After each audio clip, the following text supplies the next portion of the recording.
So you have to be really careful. I kind of liken it to when you know you need to fire an employee, you can't do it necessarily tomorrow, you have to lay the groundwork. So I talk about kind of coming up with laying the foundation, sort of setting the stage, like having a conversation with them. Like, I noticed that we've got this contract and we continuously are sort of outside the parameters, and maybe I wasn't clear about what the parameters were, kind of getting them engaged and teeing them up that there's an issue. And then the next part about it is really creating a script. Like, you have to have this kind of script in your mind so you know what you're going to say.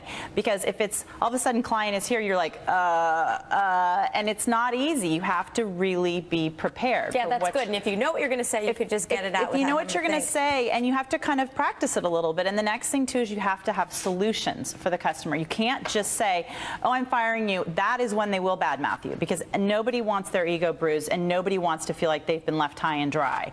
So you really have to come up with some options. Like, there are a couple other companies that I think would be a great match for you. Here they are. They've got room on their calendar. Maybe it's your biggest competition and this person is high maintenance. Head them that way. Talk to the other companies first, because that's a way also for you to engage with them. Love that. And a lot of times it's great because they can be your advocate if they've got a client that's just not a match. Remember, sometimes it's just a personality thing. It might be timing, it might be personality. There's just something is not gelling.